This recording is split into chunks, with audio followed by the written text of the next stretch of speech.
Warren Buffett, the greatest of all time, says there's only 3 good reasons to sell a stock out of your portfolio. If you're selling for any other reason, you might be hurting your returns without even knowing it. Most people sell stocks for the wrong reasons. In this video, we're going to show you Warren Buffett's 3 simple rule checklist that can save you from painful investing mistakes. And guys, one of them could be that selling at a profit is actually hurting you. You've probably seen this before. A stock drops. Suddenly everyone is screaming sell. After all, that's how stocks fall. The news gets loud, your emotions kick in, but here's the truth. Selling just because a stock is down is not a strategy. It is a reaction. It's a reaction emotionally, and it's how investors lose a lot of money. Warren Buffett, arguably the most successful long-term investor ever, follows a different plan. He sells only when one of these 3 things happen. So let's walk through them now with real examples so you can invest smarter and sleep better. Reason number 1, and I've had this occur, and I'm going to talk about that at length here. Your original thesis was a mistake. Now, guys, this one is a must learn if you're serious about becoming a great investor. Buffett sells when he realizes he made a mistake in his original thesis. And let me be crystal clear here. That doesn't mean the company is garbage. You could have bought a garbage company for the right reasons. As example, the stamp company that Buffett and Munger bought back in the early 70s. They bought it knowing full well that the revenue is going to continue falling. And over the next 13 years, revenue fell 99.9%. 99.9%, from over $100 million in revenue down to $120,000 in revenue. But guess what? They thought that was going to happen, and they still made 15% return on their money. The thesis changing means the original reason you bought it no longer holds up. So you might be wondering, well, how did they make 15% return on their money? Well, that company, the blue chip stamp company, had a portfolio of stocks that was worth a lot of money. And if that portfolio had been something different than they originally expected, they would have sold. But they were in there for the portfolio, not for the business. If you also remember, back in 2011, Buffett started buying IBM. He thought it was a solid, entrenched tech company with deep roots in big businesses. It had a great balance sheet at the time, strong relationships, and recurring revenue, things that he loves. He believed they could successfully pivot into all the areas that they needed to do, like cloud computing, and keep up with the changing tech landscaping. But over the next few years, it became clear they weren't evolving fast enough. Competitors like Microsoft, Amazon, Google were all eating their lunch. IBM's growth slowed, innovation lagged, and the moat started to go away. So what did Buffett do? He didn't hold on and hope. He didn't justify it by saying, well, it's IBM, they'll figure it out. No, he said it straight. I was wrong. IBM is a big, strong company, but they're not going to do the job I thought they would. Boom. Thesis broken. Time to move on. And this is exactly where Buffett shines. He doesn't fall in love with the stock. He falls in love with being right about long-term value. If he's wrong, admits it, no ego, no emotion, move on. Charlie Munger has said this forever. If the facts change, we change our minds. Guys, that's not weakness. That's strength. That's how you protect your money. Sometimes the mistake is about management. Sometimes about the product. Sometimes it's just that you overestimated the company's ability to grow. And let's be honest, sometimes fraud or hidden risks force your hand. That's okay. Mistakes happen. If you're investing for a long period of time, you'll be lucky to be wrong only 40% of the time. You'd be one of the best investors to be wrong only 40% of the time. What matters is this. When you realize that your original thoughts, your original thesis is wrong, do you fix it or do you freeze and hope? Well, the only way to fix it on publicly traded companies is to move on. You can't go to the company and become the CEO. You can't go in there and lead a new team. You have to vote with your dollars, and that means selling. Every dollar you keep tied up in a broken investment is a dollar that's not compounding somewhere better. Buffett knows this. That's why he cuts his losses and reallocates into better opportunities. He doesn't care how big his position was or how famous the company is. He cares whether the future makes sense at today's price. Now, some of you might be thinking, well, Paul, He's the one that always says, if I like the company, the stock falls, then wouldn't he like it more? It's not about the stock price. It's about the thesis. If he bought it for a certain reason and the stock goes down and that reason is still intact, you buy more of it. We're talking here about the reason being gone, the thesis being wrong. That's what's so important. So here is your mental checklist. Is the business still what I thought it was? Is the future as bright? Or has something changed? Is the price to value still the same? Would I buy the stock again today if I had no position, knowing what I know now? This is how you should make those decisions. But sometimes we get a little stuck in the investment we've made. If the answer to any of those questions is no, then your job is clear. Sell, regroup, move on.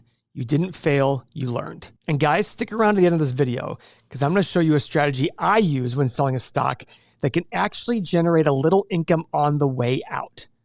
So you can actually be paid to sell a stock. Guys, my personal example of when my thesis was wrong, there are several, but one is Carnival Cruise Line. And the reason I talk about Carnival Cruise Line is I actually made money and then realized my thesis was wrong, so I got out as fast as I could, saying, I was wrong, let me move on. And guess what? The stock's actually higher than when I sold it. So maybe my thesis was right in the first place, but my thesis was that they were coming out of COVID. And I thought, you know what? They're going to issue a lot of shares and they're going to take on debt.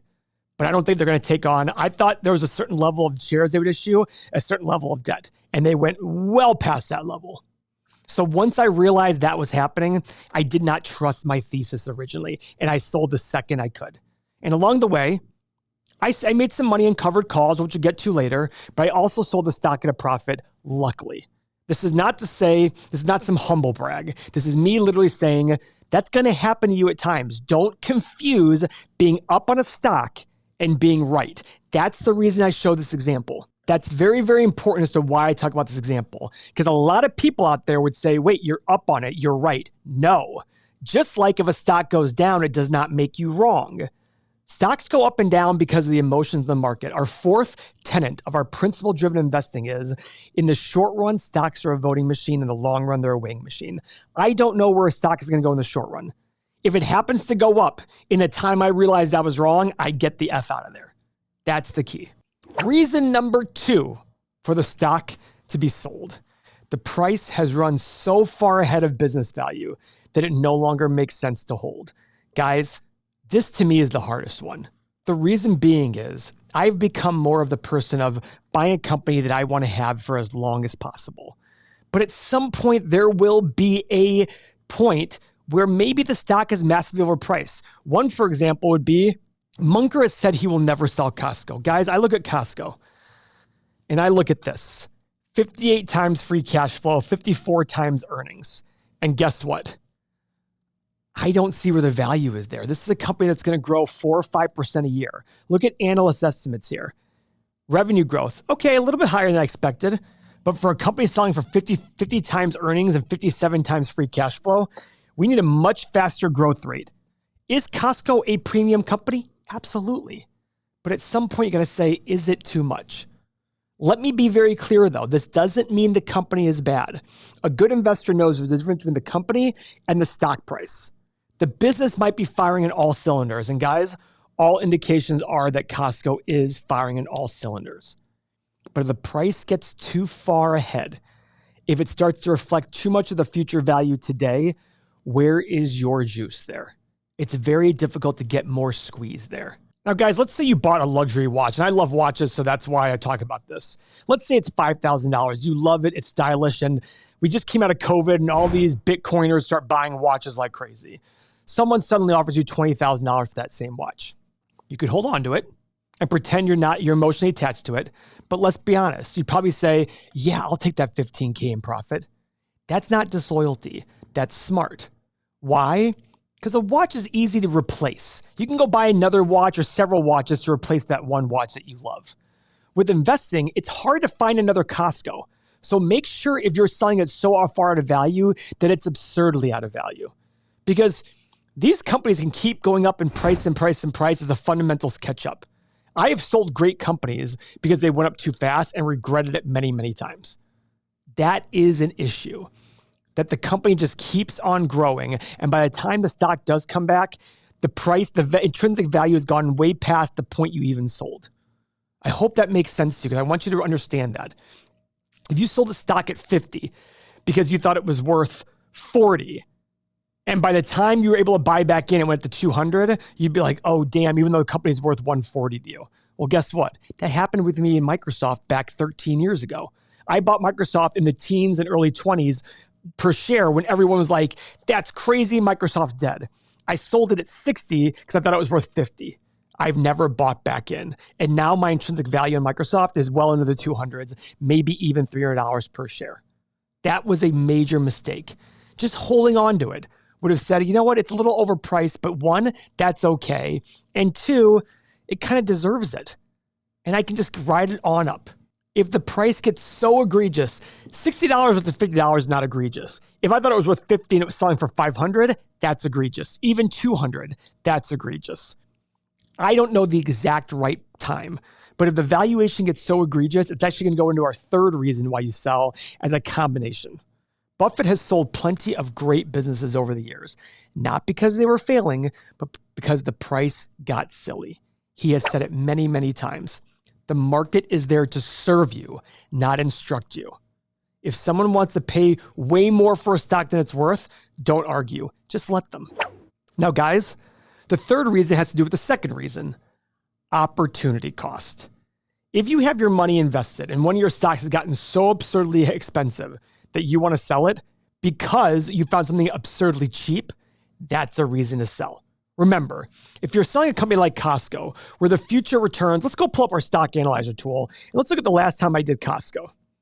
Because I want to see what my future returns are based on today's price.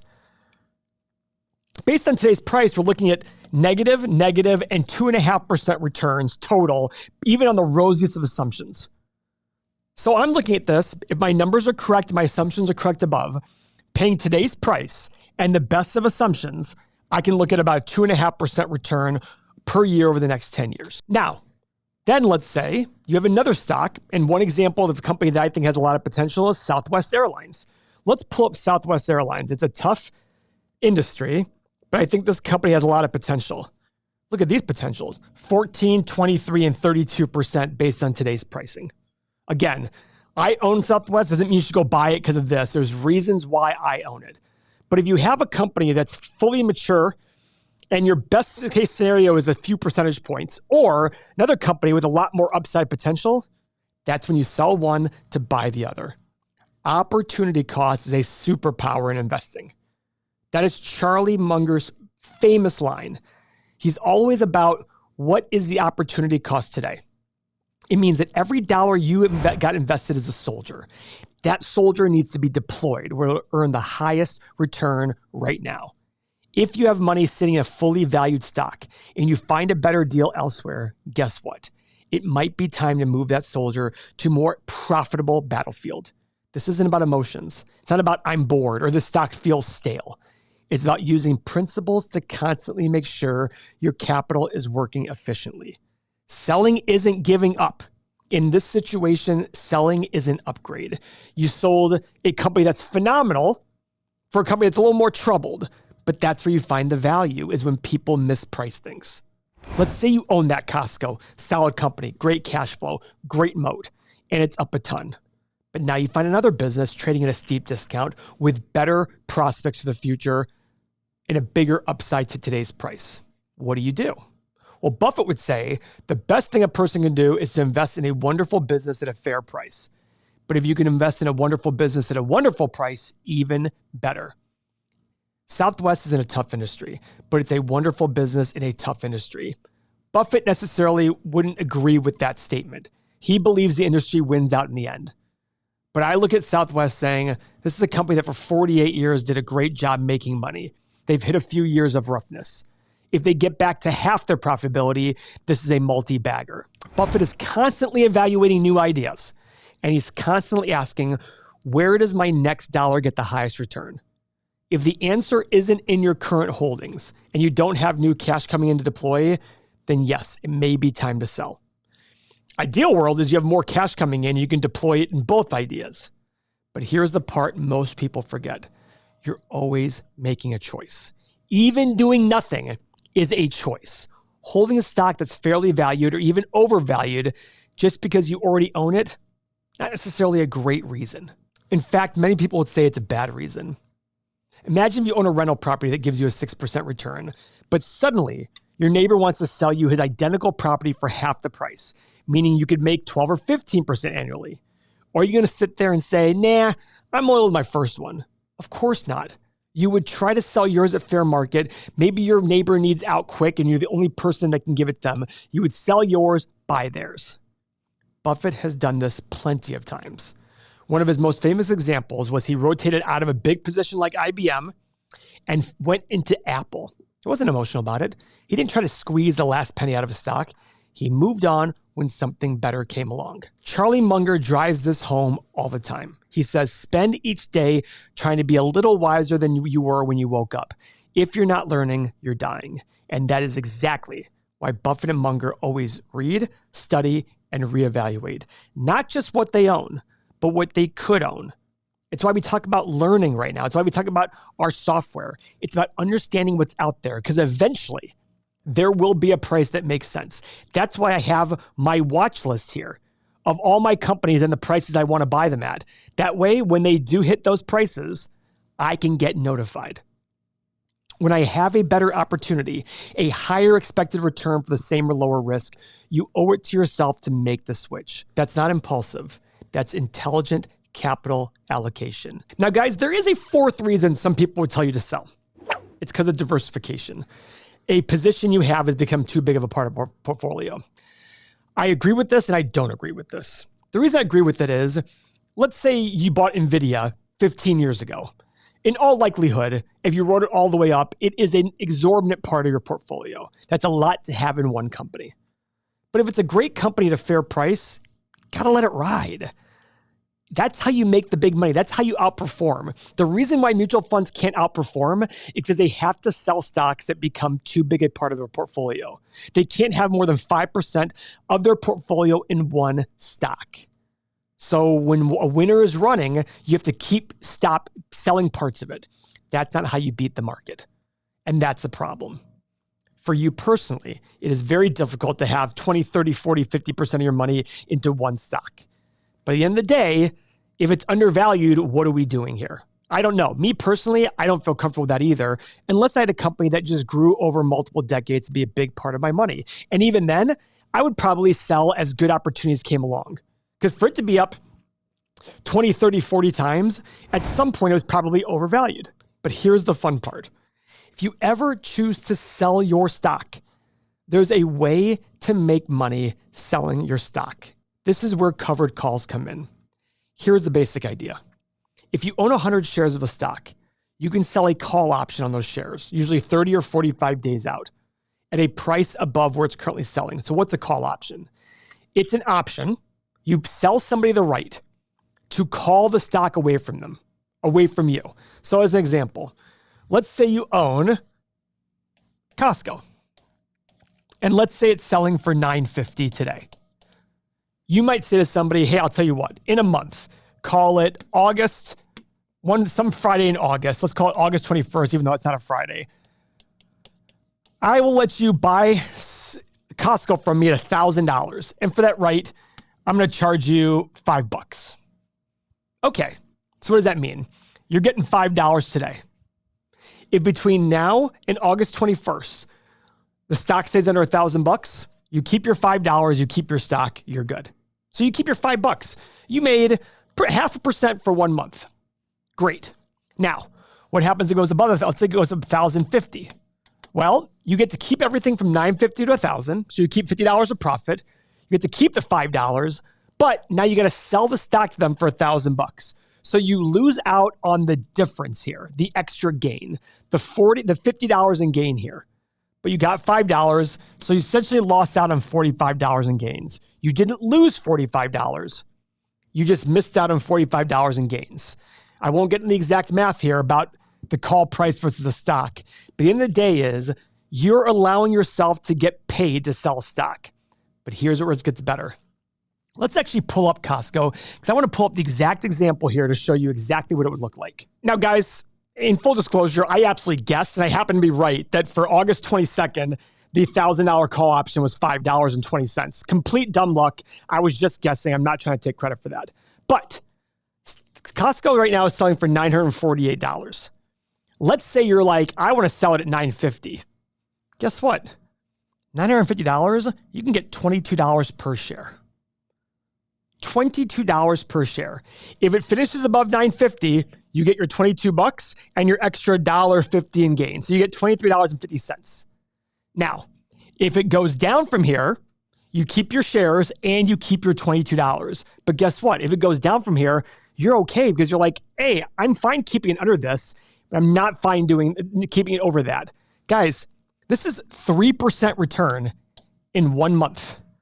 Because $22 out of it's like 2.5% return over 1 month. You do that over and over, you're adding 30%. Hell, you can go even crazier. You know what? I'll sell it if it's above $925. You sell a call that's what's called in the money. $925, you can get $36 to $40 per share. Now, if it's above $925, you lose the share. So in all likelihood, chances are about 30% chance that you keep it, 70% chance you'll lose the shares. If it falls below $925, you still got $36. You get to keep that money the entire time. It's your money. If it falls below $925, you keep the shares and your $37. This was an absolute game changer for me. Guys, I wish I knew this 20 years ago. The great part about this, especially when selling a stock, is you either get more money and keep the stock because it went lower, or you get a lot of money and you get rid of the stock that you're going to sell anyhow. What could be better? Does it sound like a free lunch? Yes, but it's not a free lunch. It's not at all, because people then get too aggressive and get emotional about it. That's how you talk about it this way. And by the way, Warren Buffett does this just as much as everybody else. He does this on the buy side and the sell side. He does this because it's a great way to generate income. The strategy is simple, logical, and even more important, it's consistent with value investing. You're not gambling, you're managing your exit risk and boosting your returns. So instead of rushing for the door, consider easing out while collecting rent along the way. Collect that income. It's smart and it's disciplined. Guys, if that makes sense to you, I want you to do me a favor. If you want to learn more about that, we have a free PDF on options that will be sent to you in a matter of minutes. Click the link below, go sign up. You will get the PDF free of charge within 1 minute. It's an absolute game changer. Even if you don't have 100 shares of any stock, you got to learn how to do it, because there is a way to do it on less shares as well. But guys, absolute game changer. If you literally said to me, Paul, in business, you could change one thing you've done, go back 20, 25 years and teach yourself that, it would be this. That's how important this is for me. And listen, knowing when to sell is only half the battle. You cannot make smart selling decisions if you don't know what a stock is actually worth in the first place. That's why our full course is so important. That's why understanding the stock analyzer tool that we had before is so incredibly important. This thing will give you a way of merging the story and the numbers together. The truth is, if you don't know how to value a business, you won't know when it's overvalued, you won't know when it's undervalued, and you won't know when it's fairly priced. You're not going to recognize when your thesis is broken or when there's a better opportunity elsewhere, and that's going to be a problem. Valuation is the foundation of all three selling reasons that we just talked about. So if you really want to invest like Buffett, not even invest exactly like him, just get closer to him and not just guess like the 99% of people out there. Watch the video linked on the screen. We'll walk you step by step through how to value a stock, what to pay for it, and how to think like a long-term investor. Thank you for your time.